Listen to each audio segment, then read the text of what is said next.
Então, pessoal, vamos entender um pouco mais de como acontece o processo inflamatório ou a inflamação, que a Roberta já citou e a gente vai ver um pouquinho mais a fundo. Então, o processo inflamatório, ele é um mecanismo efetor, ele é todo um processo da imunidade inata. Então, existem dois tipos básicos de inflamação, a inflamação aguda e a inflamação crônica. A diferença entre elas é o tempo e a intensidade que elas continuam acontecendo. O crônico vai demorar um pouquinho mais e o agudo vai ser um processo inflamatório um pouco mais rápido e efetivo. Então, a gente vai ver um pouquinho de cada um deles. Então, por que esses processos inflamatórios ocorrem no nosso organismo? Ela é uma resposta a algum tipo de infecção que pode ter invadido o nosso organismo, para que esse tecido que foi lesado possa ser restaurado e voltar a ser saudável e também para eliminar esses micro-organismos e evitar que eles promovam uma infecção muito forte em todo o nosso organismo. Além disso, esse processo também vai desencadear a cicatrização desses tecidos.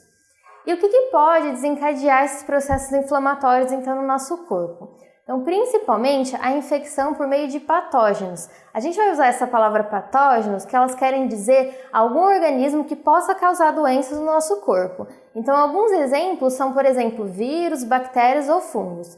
Além disso, o que pode também desencadear a infecção são traumas mecânicos, que pode ser algum corte ou alguma lesão que você possa sofrer batendo em algum lugar. Temperaturas altas ou baixas, como quando a gente se queima no fogo ou quando a gente se queima no gelo, por exemplo. Alguns agentes químicos, como ácidos, e também alguns tipos de radiação, como a radiação UV causada pelo sol. Quando a gente vai na praia e posteriormente a gente fica todo vermelho porque não passou protetor solar, isso é uma forma de inflamação que o sistema imune está tentando resolver no nosso corpo. Então, iniciando como funciona o processo de inflamação aguda. Vamos colocar o exemplo de que a gente estava fazendo alguma coisa, cuidando de uma planta e acabou se machucando com o espinho dessa planta. Junto com esse espinho, como ele está no ar, no ambiente externo, algum patógeno, que é aquele agente causador de doença, entrou junto dessa lesão na nossa pele. Então aqui é o exemplo de um tecido, então aqui a gente vai pensar que é a pele e um vaso sanguíneo. Aqui está tudo certo, a pele está intacta. A gente tem aqui na nossa pele, que a gente vai chamar de tecido, algumas células do sistema imune. Essas células, elas são chamadas de células não circulantes. Então elas estão lá no tecido para ficar como se fossem guardas para verificar se existe alguma entrada de algum agente estranho. Então aqui a gente tem os nomes dessas células que a Roberta já falou e explicou para a gente qual a função delas, que seriam essa roxinha, as células dendríticas, que vão reconhecer esses patógenos, os macrófagos, que são as células amarelinhas, os mastócitos, as células verdinhas, e aqui na corrente sanguínea a gente tem os neutrófilos. As células do sistema imune, como eu falei, elas podem estar no tecido, não circulantes, ou elas podem estar circulando pelos vasos sanguíneos por todo o corpo, que são as células circulantes. E aí o que aconteceu? Essa parte aí em cinza é aquele espinho que tinha machucado a gente e junto dele entraram vários patógenos, que aqui no caso são bactérias flageladas. É só um exemplo. Então essas bactérias vão entrar no nosso tecido e lesá-lo. Então a gente vai dividir essa resposta de inflamação em resposta vascular e resposta celular. Então o que acontece com os nossos vasos sanguíneos e o que acontece com as nossas células do sistema imune? Então, na resposta vascular, a gente vai ter a vasodilatação. Então, se vocês repararem, no esquema anterior, a gente tem um vaso sanguíneo que tinha só uma célula passando. Aqui, o nosso vaso sanguíneo ficou mais largo para que mais células, tanto do sistema imune quanto células glóbulos vermelhos, que são as hemácias, vão passar em maior quantidade para ajudar a eliminar esse processo de inflamação. Então aqui esses verdinhos, que são os mastócitos, eles vão liberar algumas citocinas, principalmente no caso a histamina, que vai promover essa vasodilatação.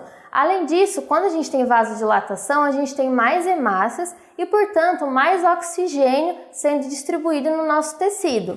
Além disso, a gente também tem maior liberação de fluidos nesse tecido e isso pode causar um edema ou um inchaço. Então aqui nesse caso, como a gente tem vasodilatação, a gente vai ter um local mais quente, mais avermelhado e mais inchado. E o que acontece na resposta celular, ou seja, aquelas células que ainda não estavam no tecido, como elas vão entrar no tecido para ajudar as células que já estavam lá a eliminar esses patógenos.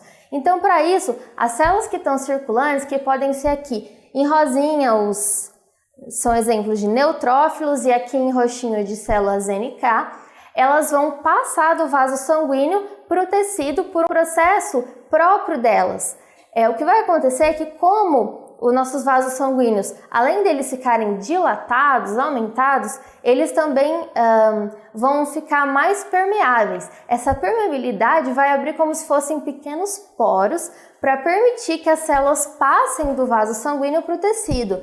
Então, tanto os neutrófilos quanto as células NK vão conseguir passar pelos esses pequenos poros e ir para o tecido para ajudar o pessoal que está lá combatendo o patógeno no tecido.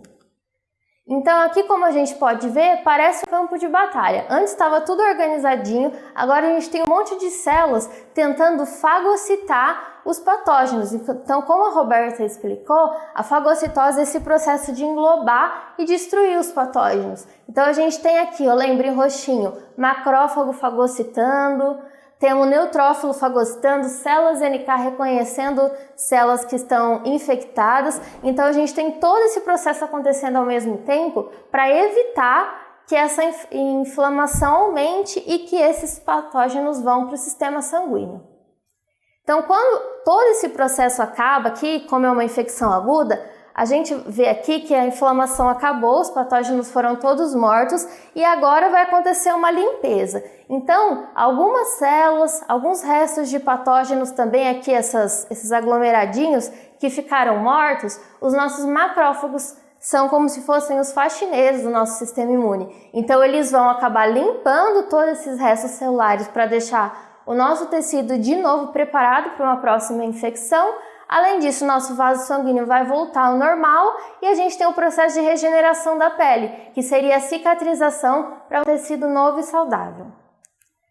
Mas então a gente também tem aí acontecendo, eu comentei sobre inchaço, sobre vermelhidão, então a gente tem 5 sinais de inflamação, que a gente sabe que esse tecido está inflamado. E a gente ainda vai pensar no exemplo do dedo. Então, quando o nosso dedo teve esse processo de inflamação, a gente vai observar que ele vai ficar quente e que ele vai ficar vermelho. Então, isso acontece porque, como a gente falou, o fluxo sanguíneo naquele local aumenta e os vasos também ficam mais permeáveis.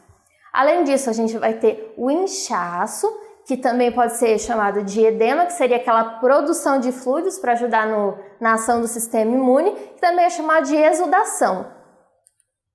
Além disso, a gente vai ter dor naquele local, porque existe uma compressão de algumas terminações nervosas, e a perda de função, já que naquele local todas as células estão pensando em destruir o patógeno. Então pode ser que aquele local fique mais dolorido, fique menos sensível nesse momento da inflamação, mas isso é temporário e vai voltar ao normal quando acabar a inflamação. Bom, essa foi a inflamação aguda.